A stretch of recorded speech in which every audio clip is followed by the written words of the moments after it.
Good morning everyone, তোমরা সবাই কেমন আছো? আজকে সকাল সকাল আবার আমি ব্লগ নিয়ে চলে এসেছি। ঘুম থেকে উঠে পড়েছি, প্রথমে আমি ঝাড় দিয়ে দিচ্ছি।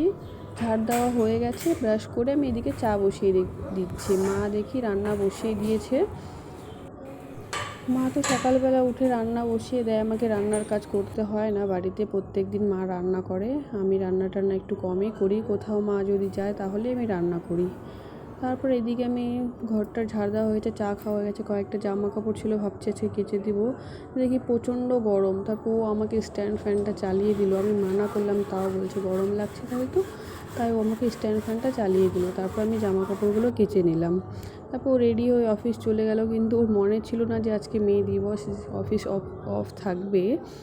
তারপর আমি জামা কাপড়গুলো কেচে ভালো করে ছাদে চলে গেলাম জামা কাপড় শুকাতে। দেখছি গাছগুলো ভালোই বড় হয়ে গেছে। 2-3 দিন আমার ছাদে যাওয়া হয়নি তেমন। তো গাছগুলোতে আমি সকাল সকালে জল দিয়ে দিলাম, সবগুলো গাছে জল দিয়ে দিয়েছি। দেখো কুমড়ো গাছটা বড় হয়ে গেছে। আমি ভাবছিলাম হয়তো হবে না, যে গরম আর রৌদ্র যে পড়েছে ছাদে। তো দেখছি সবগুলো গাছই সুন্দরভাবে হয়ে গেছে, ফুলও হয়েছে। এদিকে আমি একটা গোলাপের ডাল লাগিয়েছিলাম, সেই ডালটাও হয়ে গেছে। মা আর আমি ছাদে গেছিলাম, জামা কাপড়গুলো শুকিয়ে দিলাম, প্রচণ্ড রৌদ্র। তারপর আমি কয়েকটা যে রান্নাঘরে ছিল সবজির গুলো, তো আমি ওগুলো জমা করে করে সারের জন্য রাখি, গাছগুলোতে দেওয়ার জন্য। তারপর আমি জামা কাপড় শুকিয়ে নিজে চলে এসেছি। মা আবার এদিকে টমেটোর চাটনিটা করে নিল। তো মার রান্না কমপ্লিট হয়ে গেছে, আমি রান্নাঘরটা মুছে দিলাম। মুছে দেওয়ার পর আমি এবার স্নানে চলে যাব, যেহেতু আমি আজকে আবার যাচ্ছি পার্লারে। তো আমি তাড়াতাড়ি স্নান টান করে পুজো টুজো দিয়ে খেতে বসলাম। আর এদিকে আবার ভাই বাজার নিয়ে আসছে, মাছ কেটে নিচ্ছে। তারপর আমি রেডি টেডি হয়ে বেরিয়ে পড়লাম। এদিকে দেখে ও নিচে দাঁড়িয়ে আছে বাইক নিয়ে, যেহেতু আমাকে বাস স্ট্যান্ডে দিতে যাবে। আজকে ওর অফিস বন্ধ, আমাকে যেতে মানা করেছিল, কিন্তু আবার ভাবলাম ও তো বাড়িতে থাকবে না, এদিকে ওদিকেও কাজ আছে, তাই আমিও বেরিয়ে পড়লাম। বাস স্ট্যান্ডে গিয়ে দেখি বাস নেই, অনেকেই ওয়েট করছে বাসের জন্য অনেকক্ষণ থেকে, প্রচণ্ড গরম। তারপর একটু না বসতেই দেখি যে বাস চলে এসছে, স্টেট বাস। আমি কয়দিন থেকে সিট পাচ্ছি না, এতটাই ভিড়, দাঁড়িয়ে দাঁড়িয়ে আমাকে যেতে হয়। আজকেও সেই হয়েছে যে আমাকে দাঁড়িয়ে দাঁড়িয়ে যেতে হচ্ছে, কোনো কিছু করার নেই।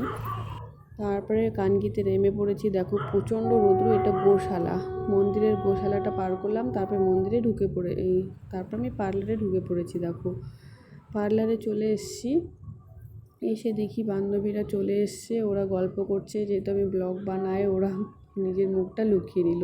তারপর আমি জল নিয়ে এসেছিলাম ঠান্ডা ঠান্ডা, এসে জলটা খেয়ে নিলাম। এইদিকে দেখি এক এক করে কাস্টমারও চলে এসছে। বুনু প্রথম থ্রেডিংটা করলো, আমি একটু বসে রেস্ট নিলাম। তারপরে দেখি আর একটা কাস্টমার চলে এসছে চুল কাটাবে বলে।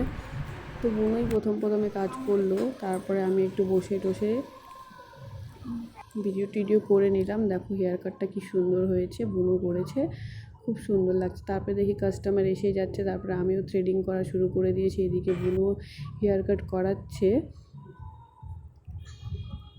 সারাদিন আজকে মোটামুটি ভালোই কাজ ছিল, বসার সময় অতটা পাইনি। তারপরে দেখি আবার কাস্টমার এসে যাচ্ছে। সুমিত্রা ওই বান্ধবীটা বসে আছে। এইদিকে দেখো ভুরুটা কি সুন্দর, বানানোর পরে তো আরও খুব সুন্দর হবে ভুরুটা। এই ভুরুটা আমিই করেছিলাম, থ্রেডিংটা দেখো কেমন হয়েছে, খুব দেখে নাও। এবার আমরা একটু বাইরে বেরোবো, তাই জন্য আবার একটু রেডি হয়ে ভিডিওটা বানিয়ে নিলাম। খুব ইচ্ছে করছিল মোমো খেতে যেতে, অনেক দিন থেকে মোমো খাওয়া হয় না। তো বান্ধবীটার ফোন আজকে পড়ে গিয়ে একটু ডিসপ্লেটা হয়ে গেছে, ভেঙে গেছে, তো ওটা চেঞ্জ করতে যাবে। তারপর এটা আমাদের স্কুল, কানকি সৃজন বিদ্যা মন্দির, এই স্কুলেই আমি পড়তাম, হাই স্কুল কানকির, এই স্কুলে পড়তাম। তো স্কুলের সামনে দিয়ে যেতে যেতে একটু ভিডিওটা বানিয়ে নিলাম। এটা হলো অজিতদার দোকান, এখানে মোবাইল খুব ভালোই রিপেয়ার হয়। যতবারই কিছু হয় আমরা এখানেই আসি, খুব ভালো উনি কাজ করেন। তবে বান্ধবীটার মোবাইল এখানে দিলাম ঠিক করাতে। তারপর আমরা মোমো খেতে ঢুকে পড়লাম গৌতমদার দোকানে। এখানেও আমরা সবসময় এই দোকানেই মোমো খাই, মোটামুটি এই দোকানের মোমোটা খুব ভালোই হয়, তাই আমরা যখনই মোমো খেতে আসি তো এই দোকানেই বেশিরভাগ আসি। তো আমি একটু ভিডিও বানিয়ে নিলাম, এদিকে অর্ডারটা দিলাম, অর্ডার চলে এসছে আমাদের। তারপরে আমরা মোমোটা খেয়ে নিলাম, চামচে খাইনি, চামচ দিয়ে হাত দিয়েই মোমোটা খেলাম। খেতে খেতে একটু আড্ডা হয়ে গেল, তারপর আমাদের স্যুপ চলে আসছে, স্যুপটা খাওয়া হয়ে গেছে। এবার আমরা বেরিয়ে পড়লাম। এদিকে দেখি প্রায় সন্ধ্যা সন্ধ্যা ভাব। এটা কানকির মন্দির, শ্রী জৈনদের মন্দির, এটা জৈন মন্দির।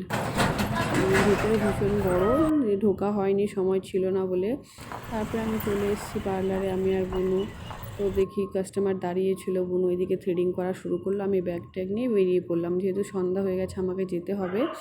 বাস স্ট্যান্ডে আসতে না আসতেই দেখি বাস দাঁড়িয়ে আছে, বাসে উঠে পড়লাম। সিট এখনও পাইনি, দাঁড়িয়ে দাঁড়িয়েই যাচ্ছি। তারপরে পৌঁছে গেছি আমি ডালখোলা, ও দেখি বাস স্ট্যান্ডে দাঁড়িয়ে আছে। তো আমরা দুজনে আবার ওখান থেকে বাড়ির জন্য বেরিয়ে পড়লাম। তো আমি